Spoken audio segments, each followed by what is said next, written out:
It is a victory Monday, and you get 2 victory days at when you play on Saturday because that's what I mean, I claimed it was a victory Sunday, Sarah, during yesterday's live stream, and then it's a victory Monday. It's back-to-back, and it's officially week 17 of this NFL regular season. I guess officially it will be later tonight once Monday Night Football wraps up. But for the teams that are playing on Christmas Day, for their purpose, yeah, it's officially week 17. We're glad you're with us on this Monday, December 23rd. Happy holidays to you and yours. I'm Bobby Trossett, as always, joined alongside Sarah Ellison. And today's live stream is presented by one of this month's small business Patreon title sponsors, our guy. He's been with us, supporting us for a while now, and that is Sharu Hashmi. We've got a lot to get to today, including the latest twist in this MVP discourse when it comes to Lamar Jackson versus Josh Allen. We're going to expose some national media propaganda that we've watched unfold, not just this morning, but really now for a matter of weeks. So we're going to have a bunch of different things to talk about when it comes to that. Some Steelers-Ravens leftovers, injury statuses for both the Ravens and Houston, being that it's a very short and condensed week for both teams, and a number of other things as well. Sarah, I have a couple procedural updates to share with everyone before we dive in. First and foremost, obviously, January is right around the corner. This is our time of the year. We are never more engaged with or at a peak from a viewership standpoint all year round than right now. So it's a lot of fun. And we actually have some open inventory available for the month of January. If you are interested, whether you are a small business in Baltimore or anywhere, you don't even have to be a small business, and you are interested in potentially advertising with us during literally the peak month of the year, which is January, reach out to us via email or social media, BaltimoreRavensVault@gmail.com. We would love to talk to you about what we're offering and have a conversation at the very least. Aside from that, being that it is a short week, we'll have John McClain on, legendary Houston Texans columnist and radio personality, tomorrow. That's a 12:30 conversation. As always, it'll be live for Christmas Eve. Sarah and I will not be live on Christmas Day, meaning at 12 noon. We, of course, will be post-game once the 4:30 game is wrapped up, and I may go live for pregame as well, so on my side of things. Anything else, partner, on your end from a logistical standpoint before we dive into the content? Well, just later, I've got the Lamar Jackson Night Lights cologne here in my hand. I have a review ready for at the end of the show. I appreciate everybody who donated via Super Chats to make this happen. So I will give you my review at the end of the show.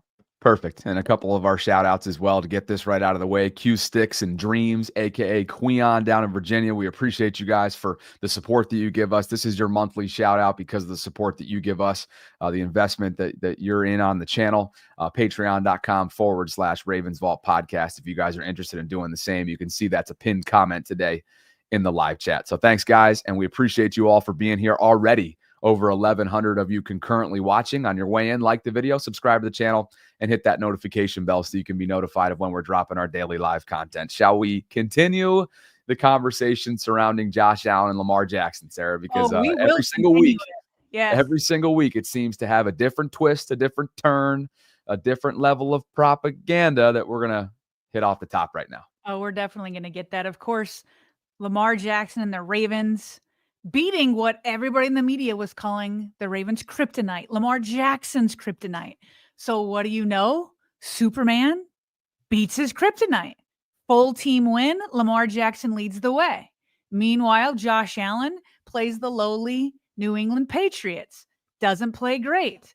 Both these guys, here are their numbers from this week, just this last week.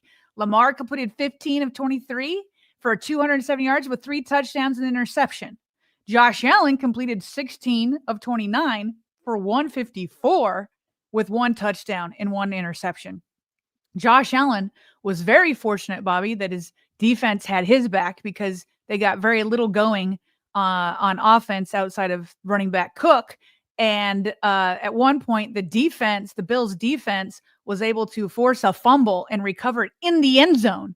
So that was massive in the Bills winning that game.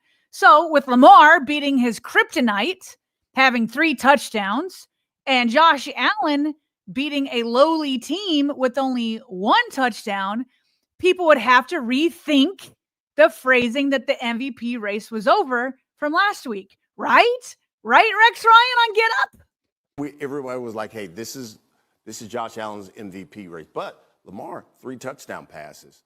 Do you think he's closed the gap here? Are we looking neck and neck? What do you think? No, I think it's Josh Allen. I don't even think it's close. But look, Derrick Henry, that motion or whatever, drifting it over, that's fine. That Haas in the backfield makes a difference right there. 162 yards against supposed to be a really good run defense and all that.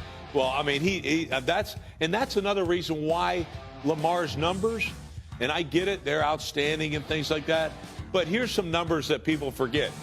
They've had 417 more rushing yards to running backs than Josh Allen has. Like, this is a guy that does it. Without Josh Allen, this team wins 2 or 3 games for the Bills. Lamar Jackson, you can still hand it to a Hall of Fame running back. So to me, I think that's the reason. Lamar's had a spectacular, year. Yes, he does. I love Lamar. Every year. But absolutely. But Josh Allen? Like, no way, man. Give me Josh Allen. So, Sarah, Rex has been singing that tune for weeks now, and he's doubling down, of course, this morning. That's courtesy of Get Up. And you heard him here. Here's the quote for the audio-only audience, just in case. No, I think it's Josh Allen. I don't even think it's close. Without Josh, this team wins 2 or 3 games to the Bills. Lamar Jackson, meaning if he weren't on the Ravens, they could still hand it to a Hall of Fame running back. This logic, Sarah, that Derek's presence undervalues or takes away from Lamar Jackson's value when it comes to this award is an interesting one, because with that logic, wouldn't they have had a better record this year than they did a season ago without number 22 in the backfield? And that's not the case. Now, that's looking at it. That's just one general point, right? Like an easy one to pick up on. But those that are not in favor of Lamar winning it, that's their biggest argument, is that you have Derrick Henry beside Lamar Jackson, and so his value can't be as big. Right. That is for sure everybody's biggest argument. By the way, he mentioned that Steelers defense, and he was like, they're supposed to be one of the best run defense. Well, the statistics tell you that. Yeah. I mean, they're a top 5 group that the Ravens just hung 220 on, including 162 from the King. Right. But if you want to be specific, they're the 4th ranked rushing defense at 94.4 a game allowed. And the Ravens doubled that, more than doubled that. Right, which is a credit both to Derrick Henry and Lamar Jackson, yes, which we're going to get into. But first of all, this whole thing that Rex is talking about, and you heard Dan in the background, Bobby, I didn't hear the whole segment. I'm very curious if Dan addressed this at all, because in the parts that I watched, like, they barely gave an explanation of why it's still Josh, other than, well, Lamar has Derrick Henry. And they're saying, well, Josh is the reason they're winning all these games. Bobby, yesterday marked that Josh Allen and the Buffalo Bills are now 4-2 when Josh Allen has a passer rating below 100. Josh, how are you saying that yes, Josh elevates his team just like Lamar Jackson does, but let's not get this twisted. Yesterday, he had a 67.3 quarterback rating, and they won in large part because of their defense. Against the Chiefs, he had an 83.5, and they won. Against the Colts, a 60.6, and they won. And then the Dolphins, a 95.6, and they won. Josh Allen had the worst passer rating of all quarterbacks in Week 16, minus the ones, the Monday night game. There's a Monday night game tonight, right? Yes. Yeah. So minus that, he had the worst passer rating. Meanwhile, Lamar Jackson has the highest passer ratings in a season in NFL history. Look at him up there in 2024, 120.7. That makes him number 4 so far all time. What are we talking about value here? How are you quantifying that? Plus, and I want to be very careful about this. I'm not going to try to make Lamar Jackson look better by dumping on Derrick Henry. I don't want to do that. Derrick Henry is the piece that the Ravens got to put them over the top. That doesn't erase what Lamar Jackson's impact is. So if they're both helping each other, but nobody is talking about how Lamar is helping Derrick. As Bo Smoka pointed out after the game on Saturday, Here are Derrick Henry's average yards per carry over the last 4 years. Okay. 4 years, not just last year. And I know he had a bad offensive line last year, but the last 4 years, 4.3 in 2021, 4.1 in 2022, 4.2 in 2023. And then he jumps up by more than a full yard, a yard and a half. He's 5.9 this year. Lamar Jackson is having phenomenal MVP numbers, but did he win the first 2 MVPs? Was Derrick Henry in Baltimore when he won those MVPs? No, Lamar had 2 MVPs. He's an MVP quarterback with or without Derrick Henry. Look at how much Derrick Henry is benefiting from Lamar. And again, Lamar does benefit from him back there. I'm not saying that. But the way they're saying it is to a point that it's too much. Here's Ken McCusick. Derrick Henry has a 57.6 success rate on his runs this season. To that compares to his rate of the last 3 years, 46%. It's up by 11.6, his success rate. And he's older. He's in his 30s now. Running backs don't usually go up by this much. Are you kidding me? This is Lamar Jackson effect.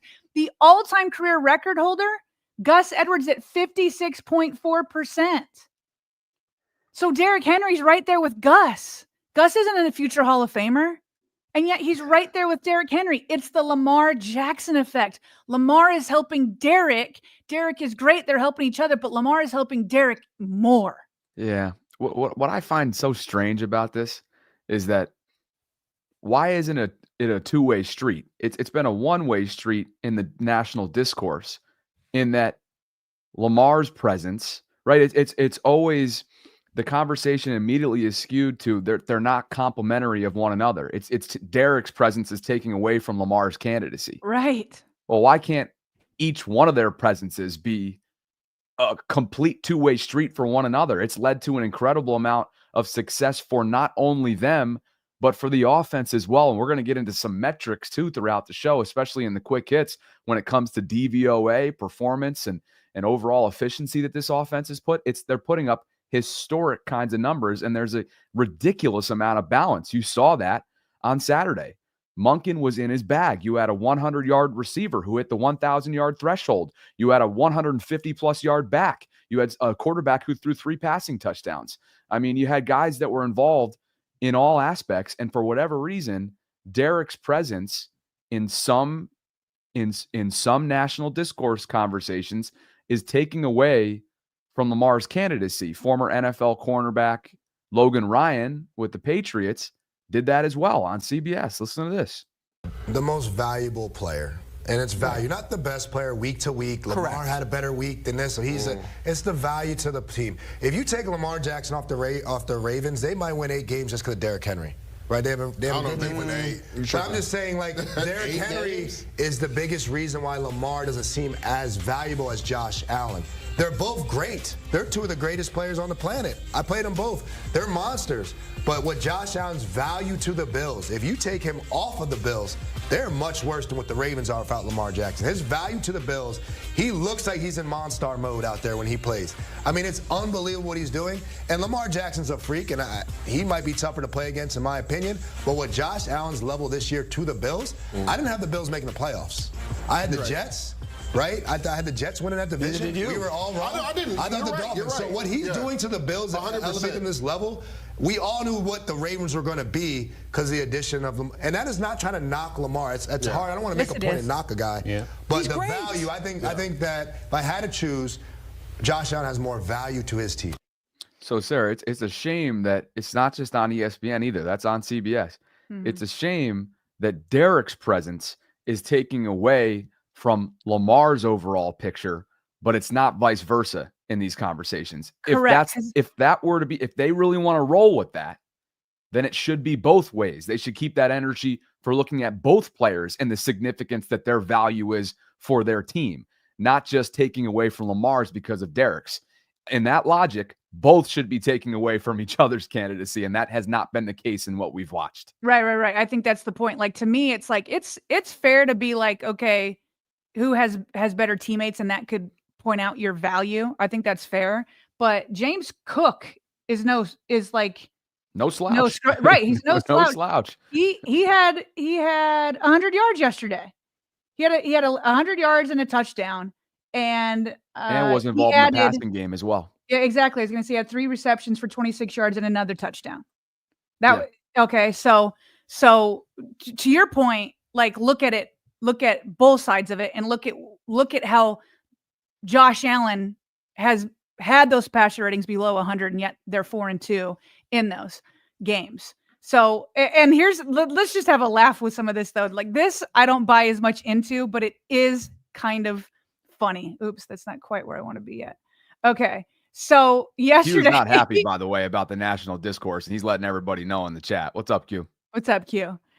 This was hilarious. So when Josh Allen threw his interception yesterday, it was on 3rd and 16. He like chucked it up there, and it's intercepted in the end zone. And then their DB was not smart and tried to run it out and was tackled at the 1. Okay. So Dan Orlovsky, talking about it, says, no, it's totally the right decision. It's 3rd and 16. Who cares if the ball gets intercepted? Okay. Well, if the DB was smart, you would have gotten the ball at the 25. And then NFL on CBS tweets this: John Allen pins the Patriots inside the 1 with an arm punt. Did Josh Allen have a deal with the DB to try to run it out and rather than downing it in the end zone? Like, what? I can't say I'm very familiar with the term arm punt. Yeah, no. And what's you? funny, I have never heard that before.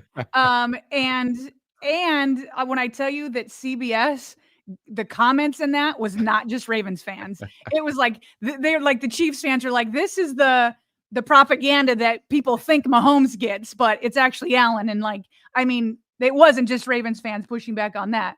Then, of course, right after Lamar Jackson has his game, his 3-touchdown game, Ian Rappaport breaks the news that Josh Allen has been playing with a broken left hand since week 1. Okay, just happened to break that news right after the game. His non-throwing hand, of course. Then in the game summary with CBS, they show the individual stats for their top passers and their top running backs. And with May, they put up all of his stats, including interception, but with Josh Allen, they don't mention the interception, just the touchdown and the yards. And well, let's just call it how it is. I mean, the rookie outplayed the vet. You know, Drake May outplayed Josh Allen in a divisional matchup with nothing to play for but pride. And the Patriots made that a game up until, I mean, I don't think the final score necessarily indicates how in the driver's seat there in the second half Buffalo was. But at the same time, May outplayed Josh Allen. I mean, I don't really think there's any ifs, ands, or buts about that. No question. And I just want to point out there that it's not everybody who's still against Lamar. Okay. So we kind of showed what everybody was kind of pushing, ESPN, Dan and Rex and all of that. But I do want to say there are others who are not on the Josh Allen bandwagon right now. Mike Florio, who does have an MVP vote, he tweeted last night that if his MVP ballot, if submitted right now after, week 15, I misread that. Okay. He's still got Josh Allen too. I don't know what I'm talking about. He's got Josh Allen too. That's a problem. And it's crazy because he's resistant. They're all being resistant. And it's like, what are we doing here? Lamar has 500 more total yards. He's got 3 more total touchdowns. He's got 2 fewer interceptions. He's got a better completion percentage. He's got a way better passer rating at, like I said, number 4 in the history of the NFL. And then, so where Josh Allen only beats him is in the record. And we just pointed out how his team has had his back in the games that he's played like woof. And to your point, Lamar Jackson had a better record last year without Derrick Henry next to him, but hopefully Derrick Henry will make that difference in the playoffs. But here are the guys who are not going along with it, but I don't think they have MVP votes. Ryan Clark says, after today, are we sure the MVP race is over? Bucky Brooks, he says, week 16 MVP standings, number 1, Lamar Jackson, number 2, Saquon Barkley, number 3, Josh Allen. Facts over feelings, thoughts. So there are people who have Lamar first. I just don't know which ones have actual MVP votes that are there. Well, Sarah, facts over feelings. I love that. I think that's a great philosophy to live by. I'm sure you're on that train as well. But Bucky, the internet doesn't forget, man. Yeah, I know. And in April of 2021, you, my man, suggested that the Ravens should, quote, graduate Lamar Jackson at the end of his rookie contract. He sure did. All right. And the internet does not forget. And I think Bucky and Daniel Jeremiah have a great show. And I really enjoy both of their analysis. But graduation was not the move for Lamar whatsoever, was it? Well, he's seeing the error of his ways right now. That is for sure. And Bobby, just real quick, just to kind of finish up the MVP conversation, we'll also get to super chats because I know there are a lot of people chiming in. I put together this highlight reel of how Lamar Jackson impacts the rushing attack. So on this one, you can see right here, TJ Watt completely goes after Lamar, leaving the backside for Derrick Henry free and open. So he ends up just hugging Lamar there. Let me just show you how many times. Here's the end zone angle. JJ Watt, not even concerned about Henry at all. Yeah. Okay, here we go. 91 completely loses Derrick Henry. Look at him, completely keyed in on Lamar on the zone read. Like, and then look at Derrick Henry. Huge lane. Same that dude. Zone read was cooking. Look at that on the backside. Yeah. He's like, okay, you're going to key in on Lamar? I'll go right on your outside. I don't even need it. Boom. Oh, Boom. yeah. I mean, it's 91's tackle to make, but he's on Lamar. Now let's check it on this side. Wide open all night. Wide. Look at this. Had he contained and not gone on Lamar, they would have gotten him for a loss there. Was that the PQ? Can we rewind that for a second? Was that the PQ stiff arm there? This is maybe. This is still it's the same play, but an end zone angle. Yeah, take a close look. 6. Okay, there's 6. Yeah. Let's see. Was this it? That's it. Oh yeah, that was it. But it was very brief. Very brief. But the now watch this. Now this isn't a run. This is a pass. But look at the defender there circled in red. And he's not paying any mind to Isaiah Likely. Yep. Boom. Patrick Queen was concerned about Zay Flowers on that one, by the way. All right, look at their defensive tackle. Oh boy, he missed that one. Right up the gut. I'm telling you, sometimes the national cameras they fool the cameras. Yeah. I mean, he's like 2 or 3 yards later, he's like, wait, Lamar doesn't have this ball. Yeah. Watch this. Oh, had to take a full circle to get back to Derrick on that one. Oh, yeah. Look at 56. Completely keyed on. And this is first quarter, second, third, or fourth quarter. Bobby, I looked at every single run with Derrick Henry, and look how many I pulled out where the defense is keyed in on Lamar Jackson. How can you not see the Lamar Jackson effect and put that into your calculus of who has greater value?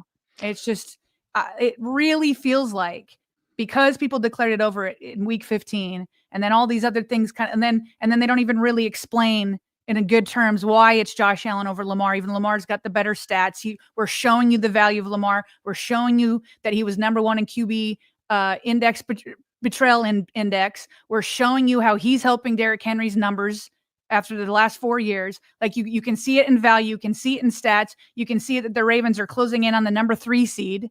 And meanwhile, when Josh Allen had a bad game, listen to his excuse here. We're at a weird spot right now where, we're still fighting for the 1 seed, but we don't control our own destiny. And as an offense, it's how much are we willing to show? Are we wanting to go extreme and show everything in our arsenal? When there's a line that you got to toe. But at the end of the day, we're just trying to go 1-0 each week and find a way to win against these guys. Bobby, are the Bills also hiding their defense? Were they hiding their defense until yesterday? Defense had a good game, but they've had a bad defense. Were they like trying to hide that into the playoffs too? No, it's week 16. Come on. I think he was just trying to channel Greg Roman's philosophy. We're keeping that in the vault until we need it. All right. ain't this How fault. did that work out? How did that work out? It ain't this fault, is it? Yeah. Sarah, you were playing those highlight tapes, Yeah. just play after play of chunk space, wide open gap lanes, and Derek and Lamar just complimenting one another. And it made me think of how night and day the trenches performance was compared to week 11. Roger Rosengarten. Rosengarten was body moving out there. I mean, he had the TJ Watt assignment. And of course, Watt was probably somewhere between, let's call it nowhere close to 100%. But that's better than most in this league because of how much he's just a game changer. And he has a certain type of relentlessness with which he plays, and he's consistently given the Ravens fits. That was not the case. They held him in check, and Roger had that assignment. And it just made me think, again, Derek had really tough times in week 11. That those lanes, those gaps, those rushing lanes were not there. And his post-game interview with NFL Network cracked me up because, simply put, he was asked the difference between the two games. And here's what he said. 160 rushing yards today, about 100 yards more than you had last time against these guys a few weeks ago. What was the difference today? The guys blocking, just doing their job for me to do mine. Give the credit to the O-line, tight ends, receivers doing a great job blocking. That was the emphasis this week, and they did a great job. Sarah, what was the difference? Guys blocking. Yeah. Well, that, and I do want to give a hat tip to, because we gave a hat tip to Lamar, obviously, with his effect, giving a hat tip to Roger Rosengarten and the line, but also the motions, like the way the Monken was like just changing up different ways. There were the zone reads. There was playing off Misdirection all over the place. Misdirection, everything. Yep. Everything. It just was completely on point from start to finish. And it takes a full group effort, 100% to get that done. And there was something else I was going to say, but I forgot. So maybe we should. It'll come back to you. We're going to rip through some super chats. We're going to get to PQ in just a second, who unloaded his post-game frustrations. Justin Tucker, some really interesting comments post-game as well, along with injury statuses, all on deck here. Aaron Brown at 11:59, before we even started the show, hits us with a $20 super chat. So happy holidays to you, Aaron. And he writes, let's start the show off with a bang. Happy Honda Days, #Vault. Thank you, Aaron. Merry Christmas. Jemmy 93, partner. Alan, so next level, he created the first arm punt. Storm Chaser Mason Harris writes, arm punt is the most ridiculous concept I've ever heard. The glazing is real. And Brian Walters. Hey, Bobby and Sarah, been a busy end of the year. Thank you for all that you do. I was at the Christmas Massacre last year. I assume he's talking about San Francisco, and we'll be at the game on Christmas this year. Looking for a repeat. Merry Christmas. Same to you, Brian. If these agendas don't end up winning over, I guess, popular opinion, or in this case, the MVP voters' minds, it could very well come back to Christmas Day yet again for Lamar to potentially win this award. So that's exactly why I forgot to get to it, but that's what RG3 was saying. He said it's going to be next week. So a Bills, I think he's a podcaster like us, but he says to Robert, he goes, your agenda is tired. Just say you don't want Allen to win it. And then Robert goes back. He goes, well, just last week, Allen was first on my list. He goes, I don't have a guy I want to win. Love them both. Support them both. Just say you want the guy on your team that you report on to win it, and stop getting mad at me for struggling and not having a better week than Lamar. Only agenda here is yours. Woo. Hey, I got down to the bottom of what you were asking, or somebody was asking, what his role was going to be on Netflix since he was hired to get back into TV for at least the day. So I texted him last night and I was like, hey, congrats on the gig. He put a big video up about just how overjoyed he was to, obviously when ESPN showed him the door unexpectedly. I mean, that's obviously a big deal. And so he says he's going to be doing studio work all day long for Netflix. So it'll just be like in between games, halftime, pregame, postgame, things like that. And then we went on and tentatively planned on, if the Ravens make a run, him coming back on the show. So perfect. Awesome. We hadn't even had a chance to catch up on that yet, but that took place last night. Captain Hard writes, I heard Dan and Chase Daniels say because Lamar won 2 MVPs, Josh deserves it officially. And he's saying officially, Josh is Joel Embiid, and confirm voter fatigue. Listen, MVP is not a charity, folks. And I hear Ravens fans saying it too. Oh, give it to Josh. No, this isn't a charity. It's whoever plays is the most valuable player gets it.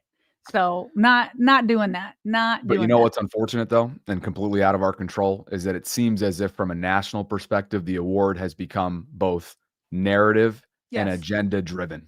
Well, and maybe the agenda is not right, but narrative driven, like I'm okay with that because MVP is inherently subjective.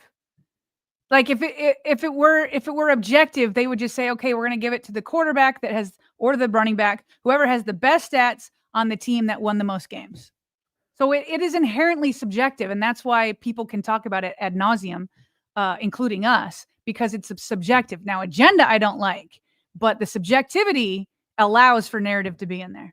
Tell you what, speaking of running back, Saquon had a day yesterday in a losing effort for Philadelphia. That 10-game win streak was snapped.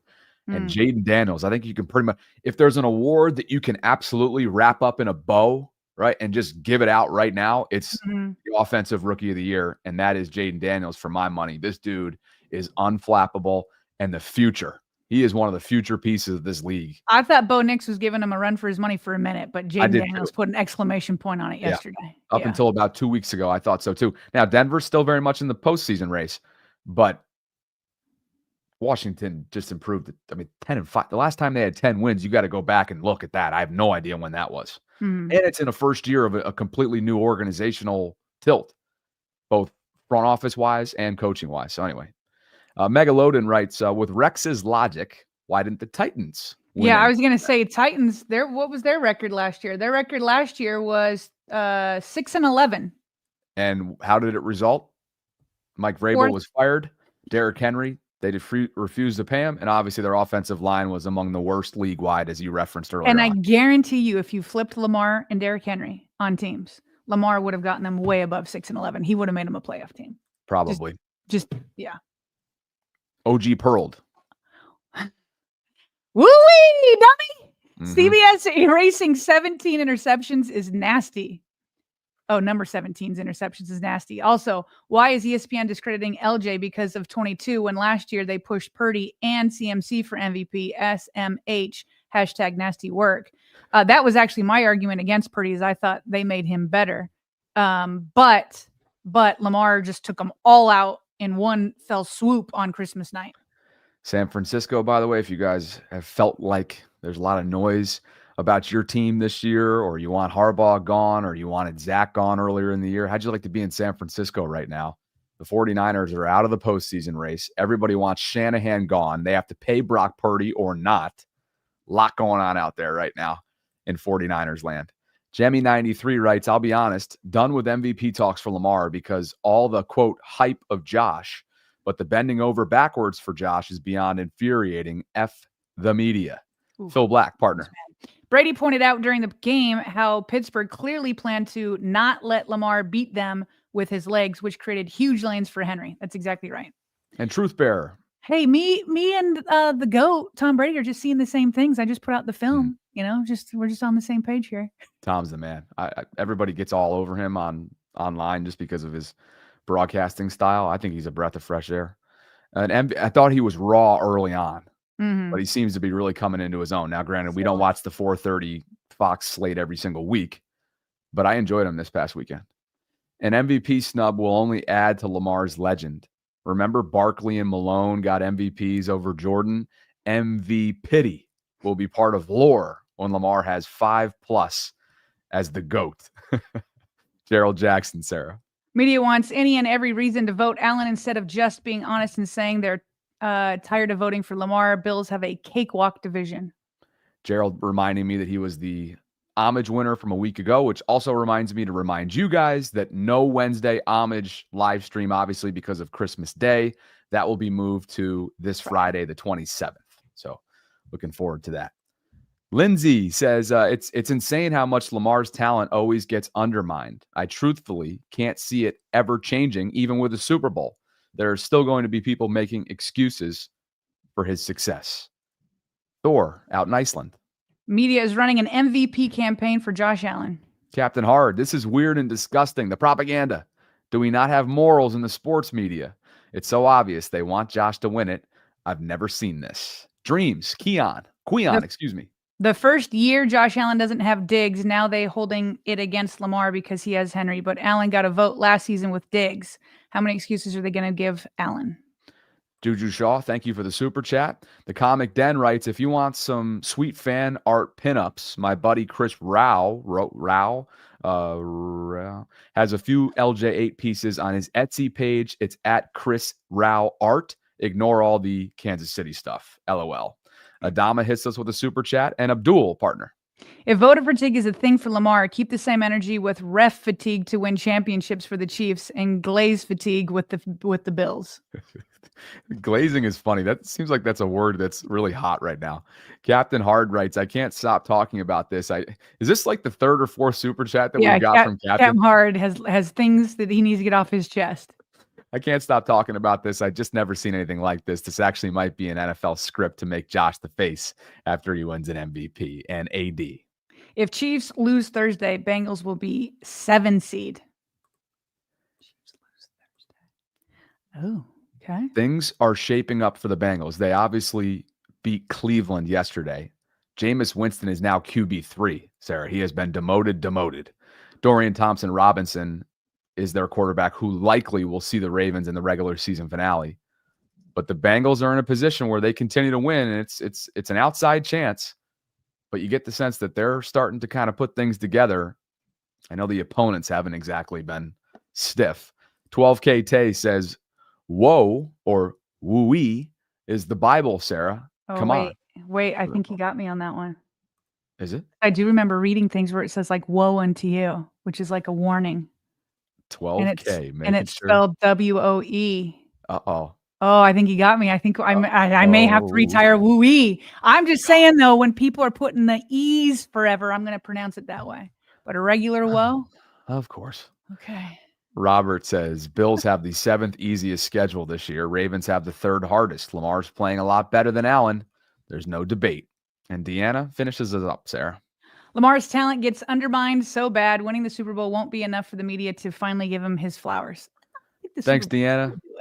And thanks to all 24 of you thus far who have dropped in a Monday super chat donation. Super generous. Glad you guys can be with us. Over 3,400 of you concurrently watching across platforms. If you're in the YouTube space, please like the video on your way in. Subscribe to the channel if you haven't already done so. And hit that notification bell. Truth bearer. That man checkmated Sarah with the Bible. Oh, yeah. Did. Sarah admitted fault, Chris. Sarah admitted fault for the guts that says she does. Oh, for the people that say that I don't. Yeah, I admit fault a lot. Zone constantly. Not when I'm right. Zone constantly invites me to like cookouts, which is like a phrase like the white guy can show up to the black cookout. Yeah. And he says that I'm flirting with potentially getting my card revoked. Oh, why? What'd you do? I'm squarely involved in the cookout zone. I'm showing up regardless. You can't just show up. I'm showing up. If you bring something, I ain't coming empty-handed. I'm showing up, partner. Okay. Oh, man, they're going to turn me away, aren't they? So being that it was a Saturday game, we do have a few leftover nuggets from Ravens Steelers. Yeah. Baltimore, of course, as you guys remember, on the chat's cracking me up. As you guys remember, the Ravens are in the postseason now. It was not guaranteed until this win on Saturday, and the division is still very much up for grabs. If the Ravens win out and maybe Kansas City takes care of business on Christmas Day in Pittsburgh, Ravens are the leaders in the division. Now, Marlon Humphrey, Sarah, is putting on one heck of a bounce-back campaign, as we discussed at length during our post-game live stream. He's got 6 picks, 42 solo tackles, 1 forced fumble, 13 passes deflected, a pick 6 for the first time in his career, as we all watched in the second half, which turned the tide of the game. And maybe, just maybe, Zach's on to something here. Is he a candidate, partner, for Defensive Player of the Year? I mean, he's got to be in there. Who are the interceptions leaders? Let me see. Interceptions leaders. Well, Marlowe. He's only like 1 or 2 off. I'm pretty sure the leader is 8. The leader is 7. I'm looking on ESPN right now. The leader is 7, but both leaders are safeties. So Marlon is leading all cornerbacks with 6. And what's crazy about Marlowe is like these aren't just like garbage time picks. And by the way, does this count? Did one of those games he have a forced fumble? Wasn't it a forced fumble at the end on one of them, or were they all picks? Oh, I got to check. I can't remember, but he has probably sealed 3 different wins this year. Yeah. I'm thinking Bengals, obviously, the Steelers from Saturday, and I feel like there's one more. There's definitely one more. I want to say it was. I want to say both Bengals games he had major turnovers. Okay, the chat is saying definitely forced fumble on Chase Brown. Okay. Which would have been the second. So that would have been the second Cincinnati game, right? That's because the first one was the game-sealing pick. Yeah. So yes. So there was a forced fumble against the Bengals. That's what I thought. And then I thought there was another pick against the Bengals. Interception on the Bengals in the first game. The forced fumble in the second. Okay, so there you have it. So 2 Bengals, and then of course just this past weekend. Yeah, and then and not that the game was out of hand, but I guess he had 2 picks against the Bucs. And I think it's safe to say that if Marlon's been the game changer defensively, right? He's been the consistent, steady force that's the game changer, but the MVP is Kyle Hamilton. And these 2 guys go together. You know, they're very complimentary of one another. Yeah, because even Marlon is like the whole reason why things got turned around is because of Kyle. Right. So if there's defense. like Kyle's most valuable because of everybody points to week 11 as the literal date that this thing turned around and the adjustments were made personnel wise. So if he's MVP, you know, Marlon's just been the sort of the game changer, added value kind of guy that has been extremely timely and opportunistic. Mm-hmm. Huge opportunistic. And then he wanted to set this record straight, Bobby. So remember on that interception, he turned around and had the ball extended out, and it looked like he was taunting wide receiver Calvin Austin. Well, after the game, he wasn't even asked, but he wanted to make it clear what he was doing. I was right there by the guy, and Russ kind of threw it to me, and then I was running. I want to make this like pretty clear. When I was running with the football, I saw David Ajabo, a really great teammate of mine, and I was trying to pitch him the football. So some people brought up to me that it looked like taunting or something, but I was trying to pitch him the football, and there's no taunting there at all. I just want to make that very clear. And Ajabo's a great guy. I wanted to pitch it to him. So and then I got in the end zone, and it was good. When you talk about, I couldn't tell with his face. Listen, I'm no face expression expert, but it did look like he wanted to crack a smile a couple times. Bobby, guy, man. I went back and watched that play several times because I want to give him the benefit of the doubt. At first, it looked like at first when he extended laterally, right? When he went out to his side at a 90-degree angle, that when I went back and watched it, I was like, oh yeah, he was, because Ajabo was a little bit behind him, but to his right. But then once Ajabo wasn't keeping up, he went straight back to Calvin Austin. No. So I know that they can get fines and all that kind of stuff. And I'm just saying, I always like to give people the benefit of the doubt and take them at their word. But in this case, I would have to believe my eyes are lying to me in order. Yeah. So do I believe my eyes or do I believe Marlon Humphrey? He went from Ajabo back to Calvin. I don't know. Sorry, Marlo. It's Ravens Steelers. You ain't getting the benefit of doubt in my mind, and you're lucky that you weren't penalized in that moment for unsportsmanlike conduct. I was shocked that they didn't throw that flag there, to be honest. He extended it, to your point, and it felt like forever that he was toying with Calvin. Yeah. The play and the protecting of the pockets is hilarious, though, and unprompted doing so makes it so much better.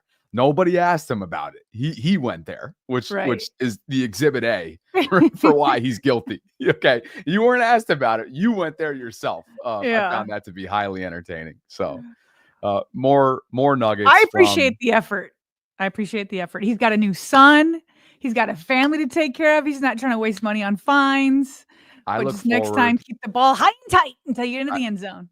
I look forward to you hopefully reaching back out through the channels that we originally got him on through, and that we can follow up after the season. How's that? Sure. That sounds great. That sounds great. Especially if he gets a fine. Then we'll be like, okay. Yes. Just level with us. We all love you. It'll just be our secret. Just tell us. The photo of the weekend captured by Baltimore Banner Sports was The king doing something to the queen. Number 22 on Patrick Queen, of course, the stiff arm. Everybody spoke this into existence, Sarah. Certainly the fan base wanted this. I know you've mentioned it a million times leading up to this game. And PQ, I don't know if the frustrations boiled over because of this. Probably not just because of this photo. He probably didn't even know it existed at the time of this blow up post game. But clearly this was a defensive performance that left a lot to be desired. And when you allow 220 yards on the ground, that's going to be a tough pill to swallow when you're a prideful top 4 ranked rushing defense. And Patrick did not hold back whatsoever when speaking with reporters. You take a step back, you go and take a step forward, and you can't even be complacent. You can't even stay in the same spot. You gotta get better. And that's simple. So, like I said earlier, you all gotta take a moment, look in the mirror, and get better. Whatever standpoint that is of the game. Everybody's got to do their job, do it at a high level, and trust each other to make the plays that we're supposed to make. We're supposed to be in a certain position, we got to be in a certain position. It's that simple. Like, there's no excuse for us not to be doing our jobs at a high level with all the guys on this team. I don't even think it was trying to be too much. I think it was just trying to make a play for it and just not trusting your teammates. So like I said, like the game is this late in the year, you got to be on one stream, you got to be on one accord. Everybody got to be doing their job at a high level. If we ain't doing our job at a high level, then shit gonna get ugly real quick with the teams that's coming up. So reinforce that. That's what needs to be done. Like everybody got to be held accountable. We all got to do our job, starting with me, starting with the B-line, starting with the linebacker, starting with the back seven. Like it's just we all got to be on one string. It can't be one person. It can't be 10 people. It can't be 9 people. It got to be all 11 on the same string. If the offense turns over, we got to go get that shit back. It's on us to help this team win. So. It's that simple. It's not even the Baltimore fact. It's just the fact, like, it's just sloppy football. I love the game too much for the shit that happened today to just fly by and pass. Like, it's just simple stuff that shouldn't be happening. So, whatever we got to do coming this week, we got to do that. And it's no looking back. Sorry for the tough audio there, but that was courtesy of @Saunders_PGH on X, and I'll just read for the audio-only audience that maybe didn't pick up, or maybe some of you on YouTube that just couldn't hear it. Yeah. Quote, "We've got to take a long look in the mirror and get better. If you're supposed to be in a certain position, you got to be in a certain position. It's that simple. There's no excuse for us to not be doing our job at a high level. If we ain't doing our jobs at a high level, then S is going to get ugly real quick with the teams that's coming up. It's not even Baltimore. It's just sloppy football." You know, the fan base caught up on that little nugget there. I love the game too much for the S that happened today to fly by. Ooh, boy. Well, yeah. Okay, so he was definitely composed, but his words were very strong. So he wasn't like super emotional, but he was rather quiet. And maybe it was just the recording that was tough to hear. That last one where he says it's not even Baltimore, I assume the reporter asked him like if he's upset because it was Baltimore, as specifically. Oh, I think it was more like team. it's my understanding of that was it's us, not them. Like it wasn't because of them that we were struggling tonight. This is us. Like we got to clean this up. Okay. Well, I mean, I just played a full tape of how you guys kept going after Lamar and couldn't see. I mean, he's right. When you're not in the right place, it's gonna get ugly, and it did, because they kept keying in on Lamar and didn't learn their lesson for a minute. Once they finally did, Lamar was carving him with his arm. So listen, TJ Watt was hobbled. We know that. No George Pickens. No George Pickens, but what I'm talking about defense specifically. Okay. No Deshaun Elliott. Yep. No Larry Ogunjobi. I mean, those are 3 massive pieces. No Ogunjobi, Watts hobbling, and no Deshaun Elliott. Yes. So anyway, I'm sure they're boiling that they didn't give their best effort with their best players, but this is the NFL, and injuries are not excuses. We have been there, done that. Nobody felt sorry for the Ravens. So PQ said he knew that he was going to get lots of FUs. He knew he was going to get this and that, and he said he welcomed it. So therefore, we will continue to I won't give any FUs, but I will definitely continue to post this image right here and soak it up every moment I can. Sarah, obviously, Justin Tucker took a step in the right direction and certainly has since the bye week. Mm-hmm. He has nailed all of his extra points, and he was 2 for 2 from field goals, including a long from 51 on Saturday. I saw something post game, and here are the actual numbers: 11-11 on his field goals and extra points. So I mean, it's just two field goals, like I just mentioned, since the bye. Yeah. So we're talking about 9 PATs, which are supposed to be afterthoughts. But since they moved it back, they're not. I mean, when you look around the league, since they moved it back, it's not an afterthought statistically. But so 9 of those 11 have been PATs, and so this year he's at just over 70% make rate from a field goal perspective, and then 10 missed kicks total, which is a career high. We've all watched this. But that's the difference between before the bye and after the bye. Right there. Yeah. Right. And so I just found it interesting. One of the things that we've watched unfold here in recent weeks is part of his workload start to kind of diminish or decrease a little bit. They're taking a little bit of something off his plate. And what I mean by that is kickoff duties. Mm-hmm. And so Jordan Stout, the punter and the placeholder, who, by the way, on that 51-yard try, as we discussed Saturday night, incredible hands from an errant snap by Nick Moore. Mm-hmm. But Jordan Stout's he's got a big leg, and he's handled some kicking duties. And Justin was asked about it post game on Saturday, and I really enjoyed his response. Competitor, I want to be out there all the time.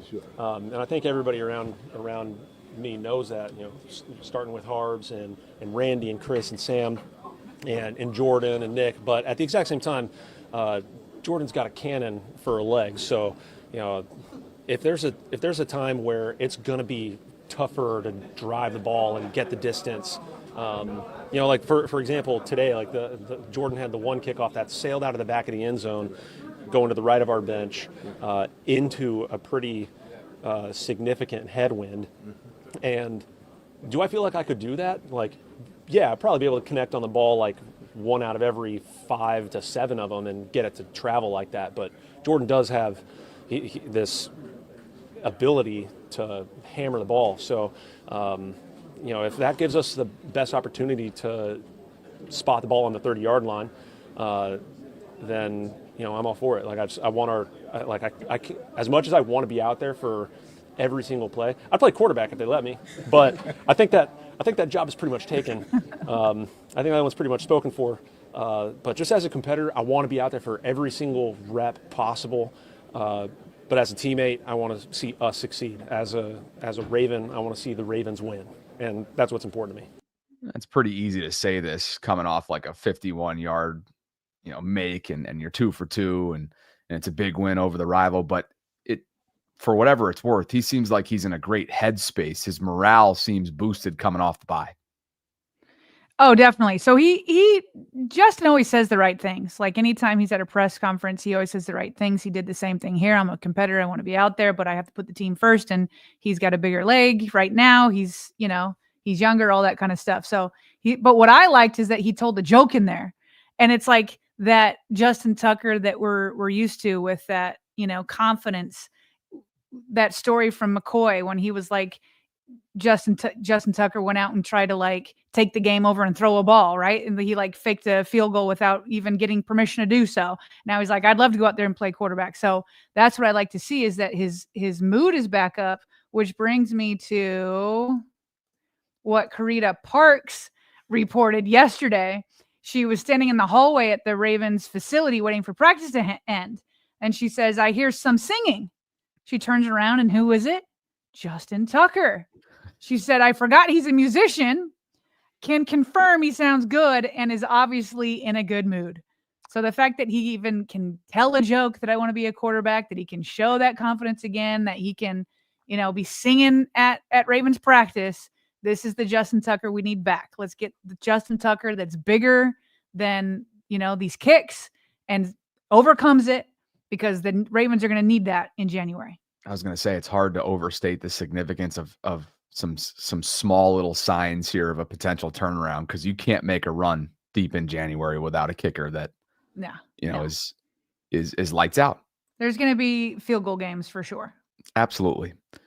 Injury report came out yesterday, and it was really just a glorified walkthrough on a really short week. And so you don't really want to overplay a report that has some new names on it just because of the quick turnaround nature with which they're dealing with. Very unusual circumstances, of course, 3 games in 11 days. But with that said, there were some new names and some names that weren't a surprise on this report, like a Nelson Aguilar and Justice Hill, who remain in concussion protocol.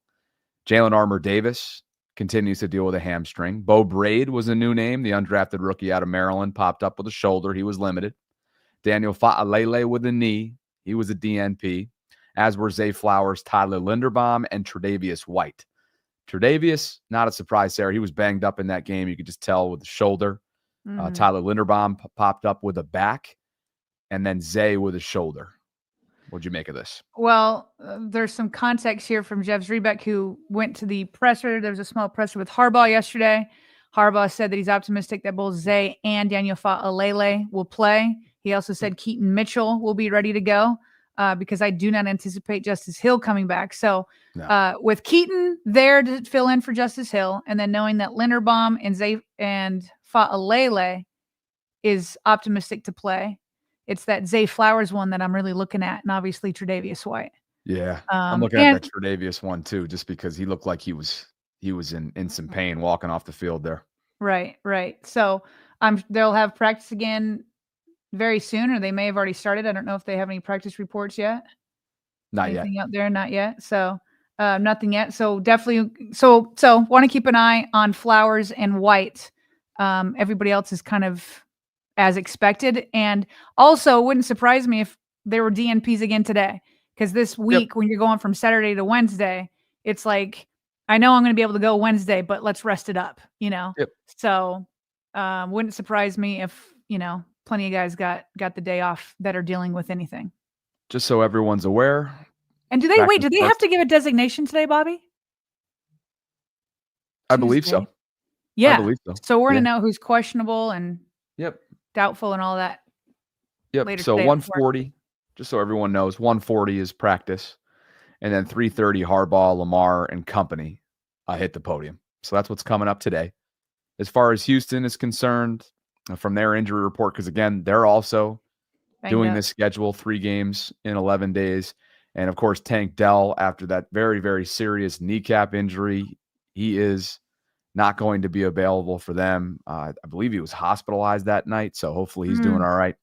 Will Anderson Jr. was a DNP. Who else is on this list? I actually hadn't even looked at it yet. John Mechie III was limited. But the big deal here is, and we'll wait more and talk to John McClain about this tomorrow, just from his Texans perspective. Tank Dell was having a heck of a game prior to that injury. And he's a big playmaker for CJ Stroud. So not having him is obviously a big deal for them offensively wise. And a big deal, maybe if history repeats itself, is that Derek might follow up Saturday's performance with another one, because he's had 253 carries for over 1,400 yards, 12 touchdowns in 14 games throughout his career against the Houston Texans. So, Sarah, this team has seen a lot of number 22 over the years. That happens when you're a division rival. Right? Yeah. And he's been successful.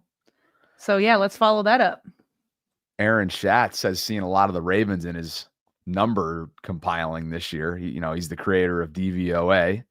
And of course, infamously was the one voter that did not go in favor of Lamar last year, keeping him from a second unanimous MVP. But as Aaron notes, the Ravens are now the number 4 offense in the history of DVOA through 15 games. He writes, none of these teams won the Super Bowl, but a number of teams immediately below this list did, including the 98 Broncos, 95 Cowboys, and 09 Saints. Sarah, he's been tracking these since 1978, or I guess DVOA has been at least being tracked since 1978. And the Ravens find themselves in pretty elite territory, and they have all year long. I mean, the Ravens offense is just a buzzsaw. You've got Zay Flowers over 1,000 yards. You've got Derrick Henry over 1,500 yards. You got Lamar leading all quarterbacks in almost every single statistical category out there. And you've got 2 tight ends. Mark Andrews is coming alive. He's got like 8 or 9 touchdowns. Bateman's got 7. It's just like, of course they're number 4 in DVOA history. Of course. It's just, can you put it all together and can you not be so helter-skelter? And they overcame one kryptonite. There's more to come, including the Chiefs and postseason.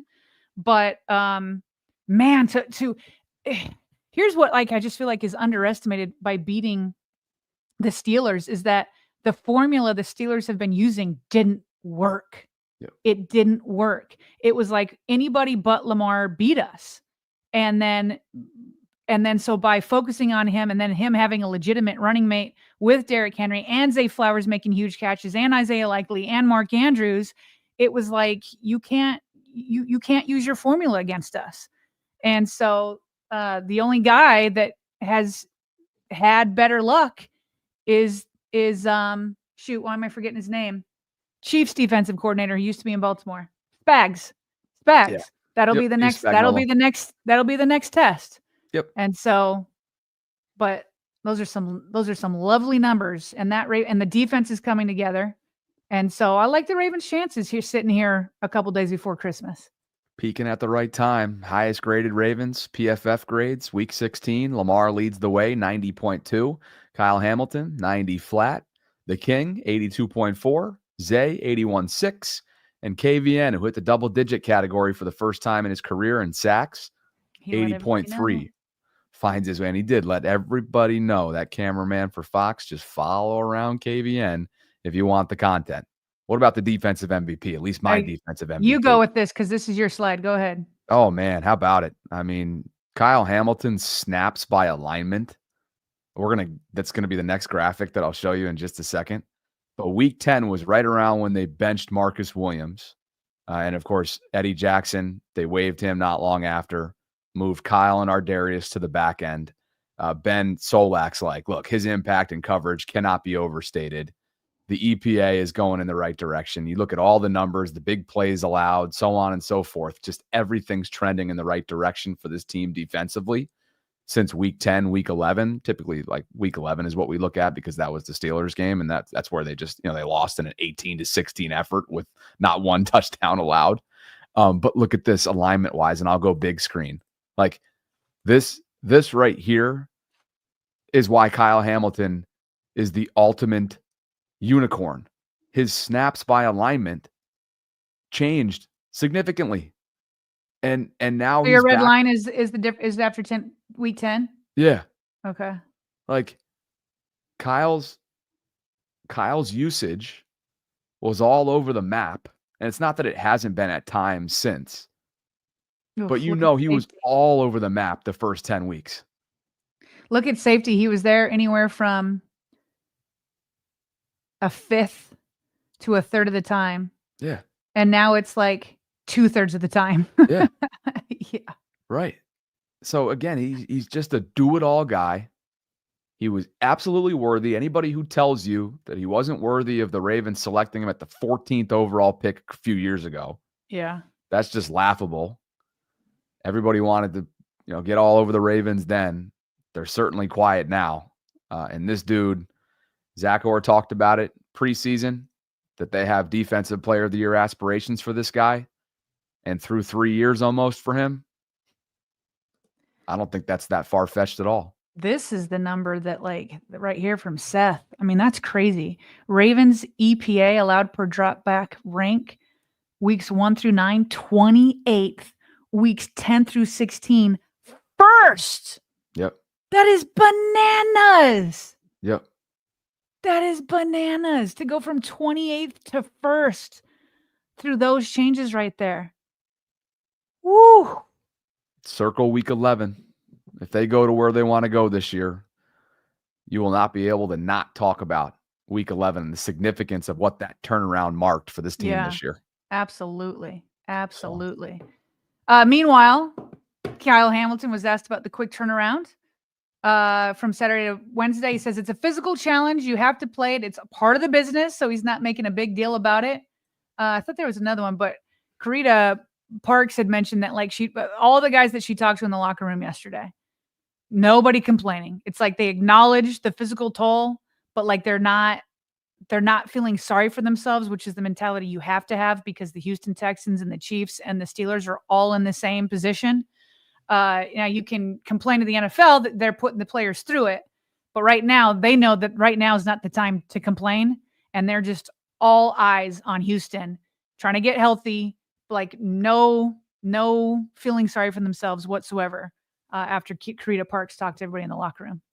And on Wednesday, it's yet again a 4:30 kickoff for the second consecutive week.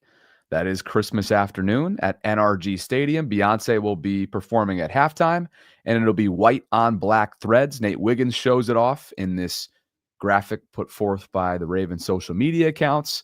I will probably be going pregame live, probably around 3:30 or so, and then you and I will be on. If it's the same thing as last week, we'll be on at like 8:30, right around there for our post-game show. So hopefully you guys can spend part of your Christmas evenings with us. Before Saturday's game, the great Ray Lewis tweeted a picture of himself just finishing a sack on Ben Roethlisberger, and Ben looks like he's like halfway into the ground. Yeah, concussed, halfway in the ground, in pain, all of it. And so before the game, he puts that up and says it's hunting season. Post-game, that's how it started. Post-game, this is how it ended. Kyle Van Noy puts up a photo of him just absolutely demolishing Russell Wilson, sacking him, and he writes hunting season. I love with it. The exclamation points and the fire emojis. Like, okay, I like how that began and how that ended. It's an incredible photo captured there. KVN, double-digit sacks, as we know. Chuck Smith gifted him a sweatshirt. Yeah. That's like the double-digit king, which was cool.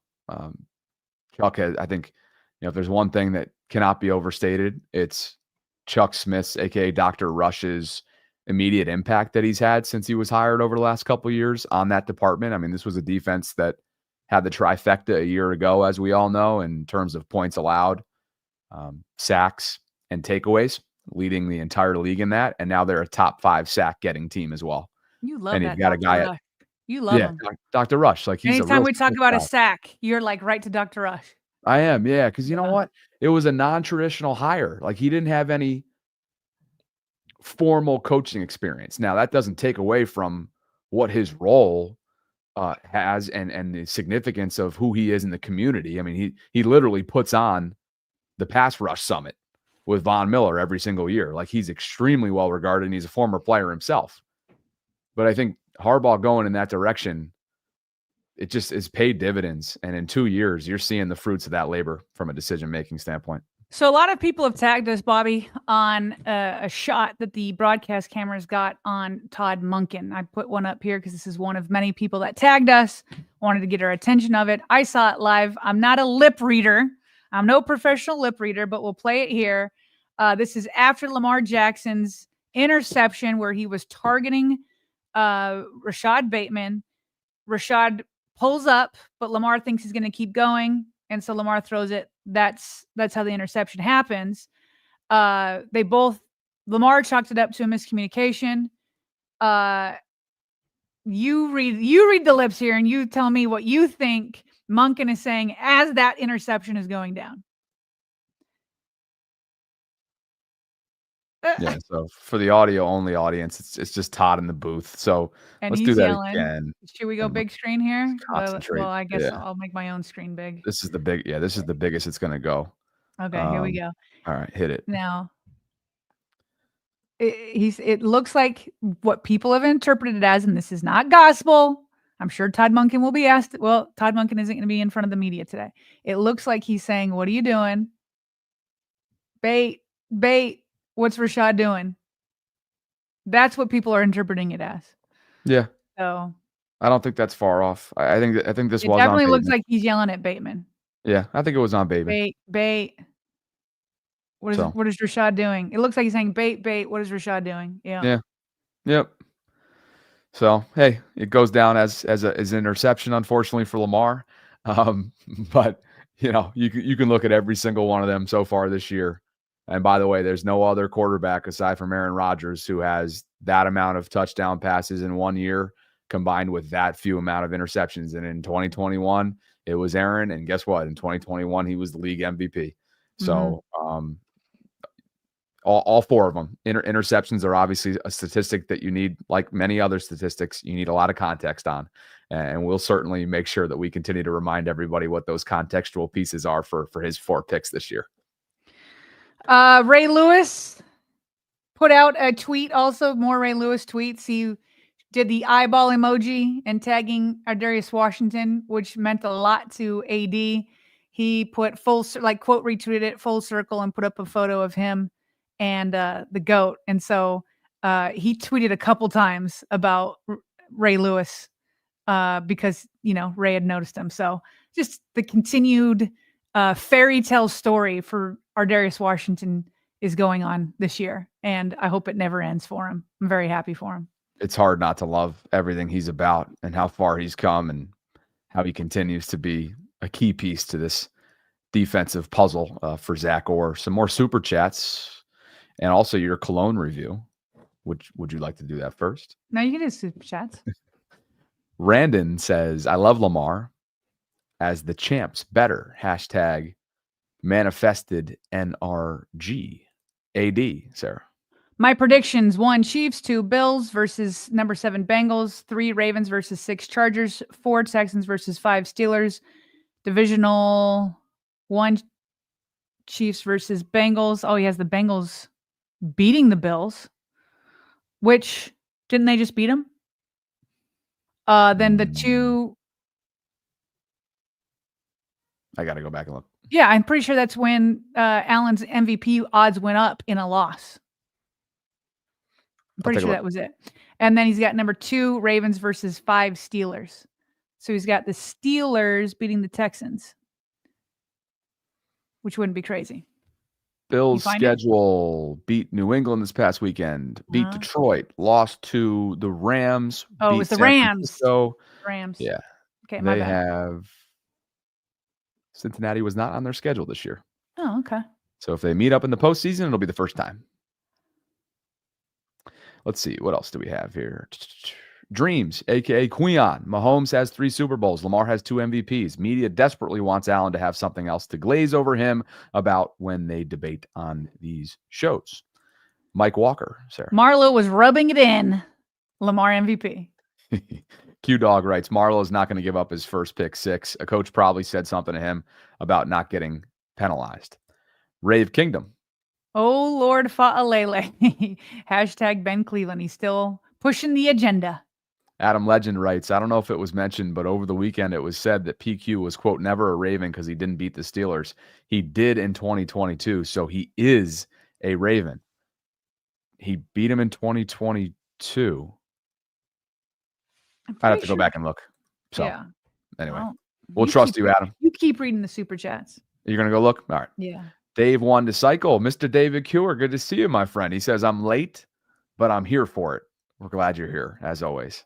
Gerald Jackson writes, as a believer in energy, I feel like Marlon being the one who walked into that Ed Reed message plus the Lamar talk added fuel to him being locked in. I forgot about that. Yeah, what was that, like earlier on in the season or right before the season began? Or actually, I think it was a few weeks in. Ed left a message on the board when the pass defense was really, really struggling. I do remember that. Appreciate you, Gerald. And thanks to all of you for your super chat donations, 33 of them today. Hope you guys are having an awesome holiday season, traveling safely, getting to where you need to be accordingly. Sarah and I, of course, will be live tomorrow for a Tuesday Ravens lunch hour live stream at noon Eastern. On Christmas Day, we will not go live at noon, but that's because of obviously it being Christmas first and foremost. But 2, we'll be live that night. I'll probably do a Bobby Baltimore pregame live stream that day. And then Sarah and I will be live somewhere in the 8 o'clock hour, assuming that the game doesn't go long or overtime or whatever. So expect around 8:30 or so. Did you find 2022? Yep, he's right. Okay, thanks. December of 2022. All right, Adam. Ravens won by like 3 points. Yep. We did allude to that he may not have. And yep, so yep, thank yep. you, Adam, for checking us on that from earlier in the week. All right, guys. So, again, just want to reiterate that we have opportunities and open inventory, a little bit of open inventory for the month of January. If you are interested in advertising with us, hit us up at BaltimoreRavensVault@gmail.com. And you have a cologne review to do before we jump. Oh, yes, I do. Yes, I do. Night Lights by Lamar Jackson with the African wild dog, as he puts on most of his stuff. So this came in right before the game on Saturday. We weren't going to do a review on game day. There was too much adrenaline going on for that. Okay. But here it is out of the box. Okay. Nice little Clean look. Very clean look. Okay. So some background on the review I'm going to give. So last night, as I mentioned at our last live stream, is that we had dinner guests. And my plan was to go into like a Nordstrom or something at the mall to get some vocabulary on perfumes and colognes, because I don't have one. All I can say is, well, I like it or don't like it. And that doesn't help very much because everybody's nose and sense of smell is different. So turns out the dinner guests I had last night, both, I won't give their names, but the husband and wife both have worked in fragrance. One currently is.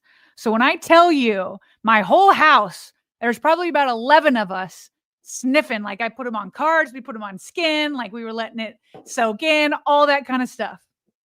So I have some things that I'm going to say about it. I may not make sense because I'm borrowing their words, because I do not know very much, but you can also ask questions if you have any questions over there, Bobby. Okay. So first of all, because Lamar said like he likes the smell of female perfume. Okay. My first thought is that while this is unisex, I feel like it bends more towards a male smell. Now to get into some more adjectives and words that they gave me to kind of explain that. So the guy who I had smell it first, like right away, he smelled incense. And if you look over at the description of it, there is incense in here. Okay. He said that was like the most prominent smell, and it's what gives it like a woody smell. Okay. I think that's where like the male stuff kind of comes in. There is also some amber. It hit him hard. And again, he got that right because there was amber in the description. But you smell the amber more when it's on your skin after it like sets in for a minute. And that kind of gave it a musky smell. That's why I say it like bends more towards male. Now, where you get the female kind of smell to it is like more of a sweet smell rather than like a flowery smell. Okay, so more. I look at you with your smile over there. I'm smiling because do you think it's wonderful? Because that's what Lamar thinks it smells like. Well, I'll get to that. Let me give an overall, like my opinion, but I'm trying to give descriptions so that people are like, wait, I like incense, or I like amber, or I want it to smell a little bit more male. I'm giving the descriptions first, and then I'll say what like personally, how my nose responds. Anyway, so women's perfume has if it's more bending towards women's smells, then you would have more flowery stuff. He doesn't have any of that. But there are some sweet smells that kind of is what brings out that softer side.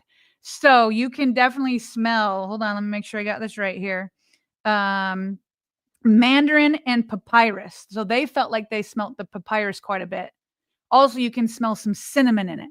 So I think that's maybe where that comes out. Now, there are, and a lot of people had some pretty strong reactions to it, because there's because of the pepper and because there's cinnamon. So it kind of gives you that little tingly, feeling in your nose. Not enough to make you sneeze, but like that pepper kind of does that.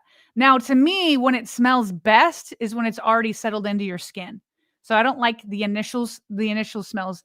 So once it's settled in, that's when you smell more the amber and the sand. So I didn't know this, Bobby. Did you know? I'm sure other people know this. We might be cologne idiots. But there's like a top note, a medium note, and a either deep or bass note. Did you know all that? I'm not familiar with one thing you've said so far. This is very educational for me.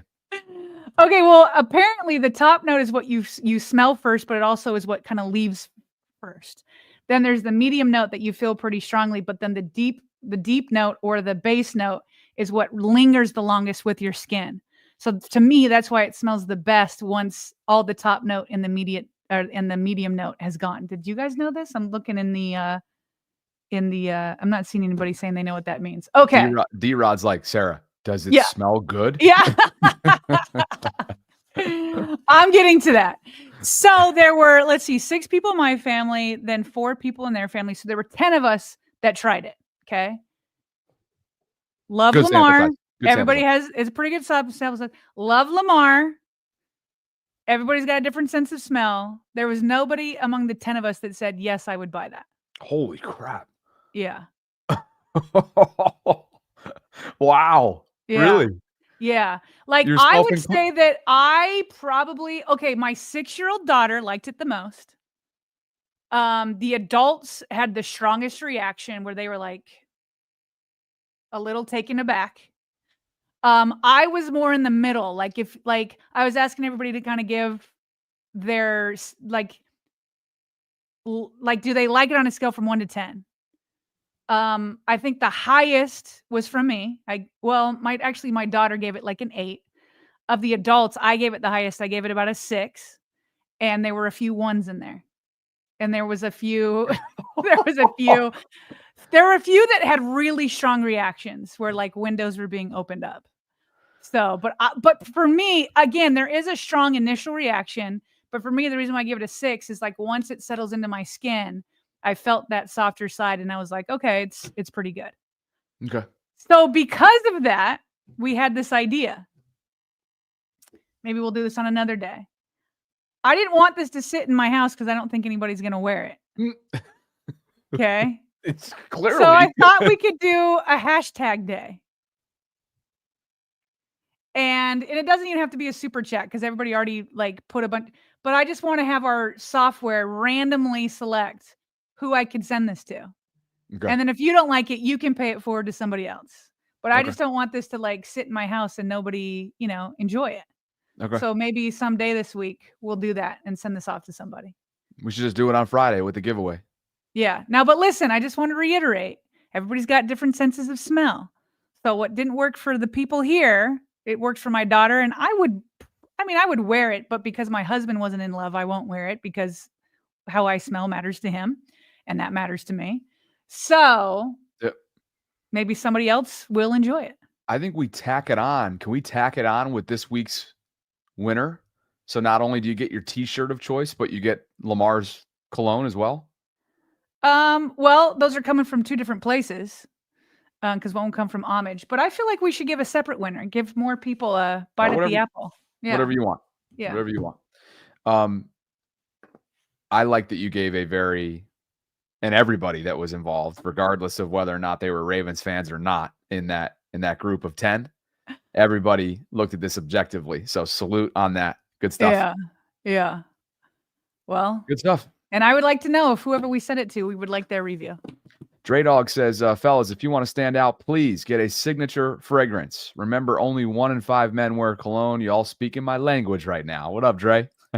Dre, did I do a good job though? Like the adjectives and the explanation. Do you feel like you have a decent idea of what it smells like? And what do you rock, Dre? What do you rock? Yeah. Oh yeah, tell us what you rock. You know? This was the other thing, if this helps anybody. So the girl who was helping me review it, she used to work, no longer does. She doesn't speak for them, but she used to work many years ago for Estee Lauder.